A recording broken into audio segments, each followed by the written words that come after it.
வணக்கம். சற்று முன் கிடைக்கப்பெற்ற மிக முக்கியமான செய்தி ஒன்று வெளியாகி உள்ளது. அதிமுகவின் அலுவலகத்தில் போலீஸ் குவிப்பு.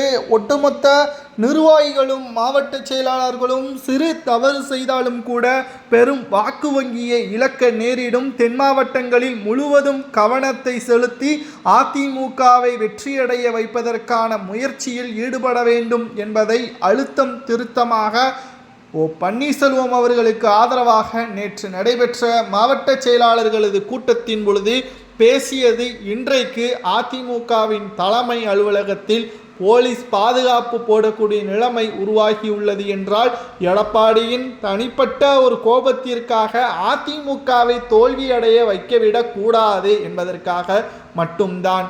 அதாவது ஓபிஎஸ் அவர்கள் செய்தது சரியா என்று கேட்டால் அவர் செய்தது தவறுதான். எந்த ஒரு பிரச்சனையாக இருந்தாலும் பேசி தீர்த்திருக்க வேண்டும். நீதிமன்றத்தை நாடி அதிமுகவிற்கு எதிராக வழக்கை தொடர்ந்து ராமநாதபுரத்தில் சுயேட்சையாக போட்டியிட்டு பல்வேறு ஒட்டுமொத்த தோல்விகளையும் ஓபிஎஸ் அவர்கள் செய்தார். ஆனால் வைத்திலிங்கம், மனோஜ் பாண்டியன் இவர்களது பேச்சை கேட்டுத்தான் இவ்வாறு செய்தார் என்பதை அவரே ஒப்புக்கொண்டார். அதனை தொடர்ந்து நான் ஒருபோதும் திமுகவின் பக்கம் சாயவில்லை என்பதையும் அழுத்தமாக கூறினார்.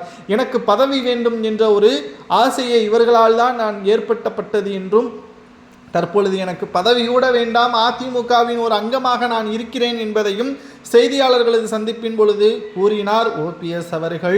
தற்பொழுது எடப்பாடி அண்ணன் என்பதையும் அவர் ஏற்றுக்கொண்டார். அவரே முதல்வராக வேட்பாளராக இருக்கட்டும் என்பதையும் அவர் நேரடியாக கூறிவிட்டார். ஆனால் இன்னமும் எடப்பாடி மட்டும்தான் நீக்கப்பட்டது தான். அவர் மீண்டும் வந்தால் ஒரு குழப்பம் ஏற்படும், பிரச்சனைகள் ஏற்படும், தேவையில்லாத மனக்கசப்புகள் ஏற்படும் என்ற காரணத்தினால் அதிமுகவில் இருந்து நீக்கப்பட்டவர்களை பற்றி மீண்டும் பேச தேவையில்லை என்றும் கூறினார் எடப்பாடி. அப்பொழுது ஏன் டிடிவி தினகரனை மட்டும் கூட்டணியில் சேர்த்து கொண்டீர்கள் என்று மாவட்ட செயலாளர்கள் சில பேர் கேட்டதுதான் அதிமுகவின் தலைமை அலுவலகத்திற்கு போலீஸ் பாதுகாப்பு போடுவதற்கு முக்கிய காரணமாகவே அமைந்தது. ஏனென்றால் பன்னீர்செல்வம் அவர்களும் சரி, டிடிவி தினகரனும் சரி, இருவருக்கும் ஒரு ஒற்றுமை இருக்கிறது.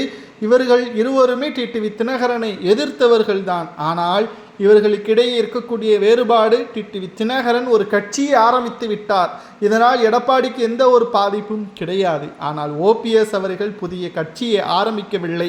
அவர் மீண்டும் அதிமுகவிற்குள் வந்தால் எடப்பாடியின் பதவிக்கு சிக்கல் வரலாம் என்ற காரணத்தினால்தான் ஓபிஎஸ் அவர்களை வேண்டாம் என்றும் டிடிவி தினகரனை வேண்டும் என்றும் கூறியதற்கான காரணமாக பார்க்கப்படுகிறது. மாவட்ட செயலாளர்கள் கூறுவது சரியா?